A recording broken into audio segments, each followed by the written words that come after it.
Welcome all to Nurse Linda's video blog. Today's topic is something I've been wanting to talk about for a while. The topic is internet for the infertility patient, friend or foe.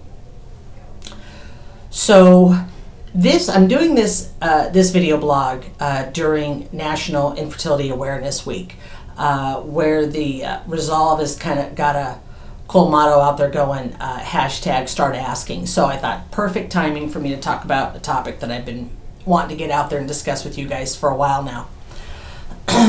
Okay, so internet for the infertility patient, friend or foe. All right, so short answer is friend. Okay, that's the short answer. But of course I have a much longer answer as well. The internet, social media, all of that is all very complicated for your life. I know that I will say the one thing the internet is great for, especially social media, when it comes to going through this kind of stuff, is the support.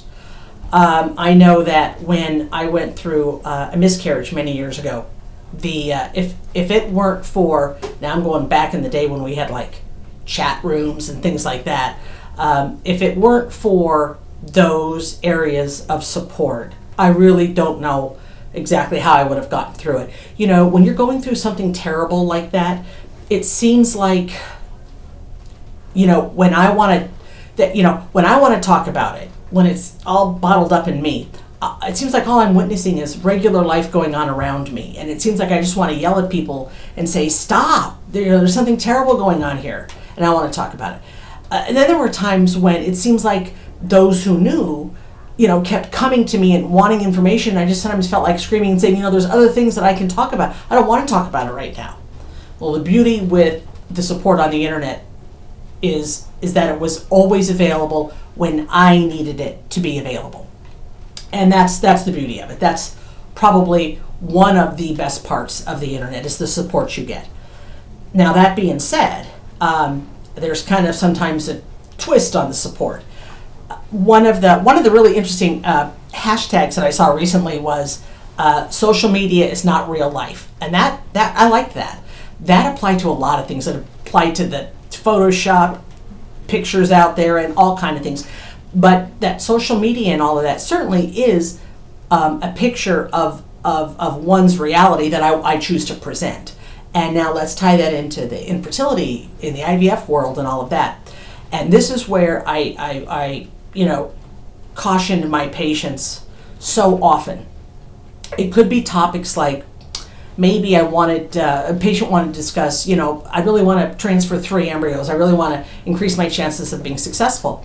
And I would tell them, I'm like, listen, it's one of the worst things you can do. One of the worst scenarios you end up with is you find out you're pregnant, you go to your first OB ultrasound, and they tell you that there's 3 sacs present. Oh no, but my neighbor, or I met a gal and I was online and I saw, and it was like the Gerber baby triplets, with the beautiful, cute little strollers and the whole thing. And that certainly that does exist. But the reality is, I said, here's, of course it's the moms with these great scenarios that post, especially publicly. But what you don't tend to hear about, are the 19-week pregnancy, a woman lost it in the shower, she lost her triplets, or the pregnancies that end up that, one baby doesn't survive and the other one has got, some kind of disabilities due to premature birth. And, these women aren't so hot to get out there and publish these things publicly. So you get a very skewed vision of what reality is. So that's probably one of the most important takeaways, is I want you to realize that what you see on the internet, when it comes to what's really out there with other patients, is a skewed version, because just by nature of those people who opt to post and those who don't. Again, same story with, if I had a patient who was 44, 45, and she wanted to try to cycle using her own eggs. And of course, we all absolutely know somebody who's gotten pregnant, either naturally or in IVF, at 44, 45, or even older, and they had a perfectly healthy baby. Everybody's heard of somebody, but the reality is that for our patients who are going through IVF, and we have certainly plenty of patients that age going through IVF, it isn't successful. There's so many stumbling blocks. If I tell you at 45, you have a single digit chance of being successful, That is what reality is. Now, as long as we know that going in, but just because you saw it out there, again, out of 100 women who tried, if 5 of them, were successful, most likely those 5 that were successful are the ones that are posting. The other 95 who failed along the way are in different some are in full denial, some don't want to talk about it, some certainly don't want to make that public even in a support group setting. So you're getting a skewed version of just how often that happens. Keep that in mind. So we want to use the internet for support. Obviously, you also want to use the internet for knowledge. You want to learn more about what these processes and these procedures are and these medications. And again, this applies to anything medical, which we all go on the internet and we tend to really just scare the heck out of ourselves by overreading things. But certainly I can't say that going out and getting more knowledgeable about things isn't certainly worth your while, because it is. It's more along the lines of that support. Oftentimes as well, patients, as especially gals who might be in some kind of like IVF support groups where everybody's reporting how they did. I know just me listening to patients talk to other patients, sometimes I hear them report things. And again, it's not that people maliciously report or underreport or overreport intentionally, but if you've watched my previous video recently where I say, listen, the infertility patient is by default, insane from these processes, and she and he, they are, sometimes they're not always accurate in how they're reporting, because we have such a vested interest, we want so badly for something to be good or be better, etc. So even when you're out there, just keep that in mind, that how people are reporting may or may not. Again, you're in an IVF support group and it seems like everybody's, reporting and they've all got more than 15 eggs. Well, those gals who only had 2 or 3 eggs, maybe they're not reporting with as much frequently as the other one. So you think you're in this sole group where you hardly have anything. So just again, keep that in mind. Just a skewed version.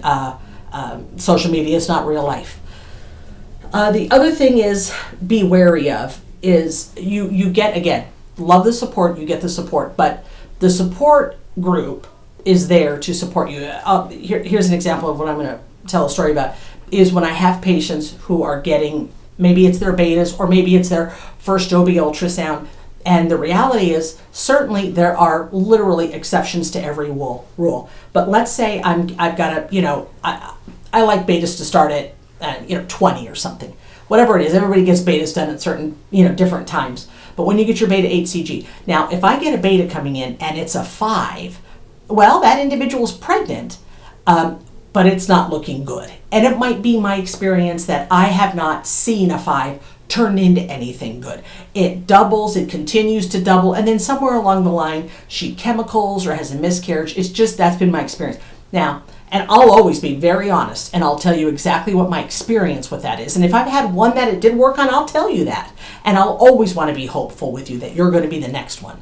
But when you go out there to your support groups, etc., and you share this with them, most likely your support group is, which it's a good thing they've been your cheerleader up to this point, but they're going to continue to be your cheerleader. And I want people to be optimistic. And if that's what the reality is.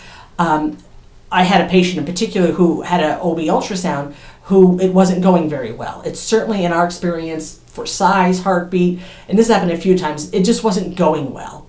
But when she went out to her support group, she was getting much different reactions.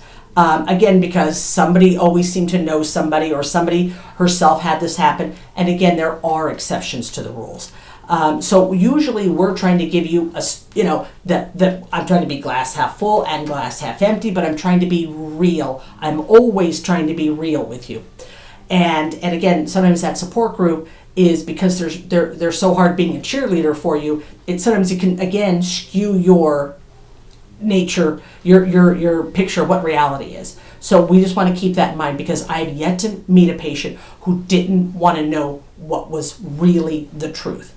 And again, the truth usually is, well, we're not sure, but I can at least tell you what my experience has been and what is statistically most likely to happen, just keeping things real, always saying, but we're going to, hold out hope and we're going to hope for this, even if it's a 1% chance of something.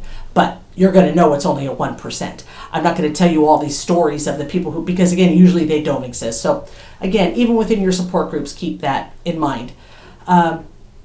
Interesting part of Resolve's campaign for National Infertility Awareness Week is hashtag start asking, that's interesting because I get it. We want to get the word out about infertility and IVF and all of that. But that's a tough one. I don't know that I expect my patients who are going through it in the times that they are going through it to be, open to discussing it with, their co-workers or acquaintances or even family for that matter. Granted, I might leave work to go to the eye doctor and come on back and tell everybody about what my vision's like. And, that's just an off-the-cuff thing and I can discuss that kind of stuff easy enough. But again, this is supposed to be our private world. I'm supposed to be getting pregnant at home with my partner, and I'm not. And I wouldn't be discussing that with you usually either. So this is just difficult. And people mean well, they really do, and they're going to ask a lot of questions. And most of the time, having more people that don't understand it involved during your care, I don't know if that's always beneficial.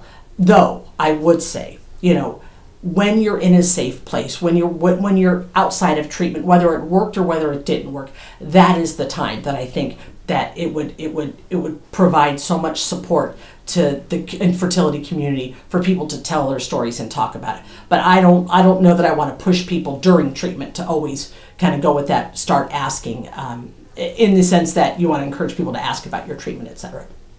So internet, again, short answer is it is your friend. Because again, you've got that support of people, you're out there learning more about procedures, medications, and all that kind of thing. My videos are on the internet, so certainly the internet is our friend. Just, it can be your foe if you let it. So that's all, just be wary of, what the pitfalls of the internet are. And again, haven't met an infertility patient who didn't want things to be real. So there you go. National Infertility Awareness Week is an important week, so make sure again when you're in a safe place, you help spread the word, and make sure, especially if you've got success stories, everybody loves to hear that. All right, and until next time, take care, everyone. Bye-bye.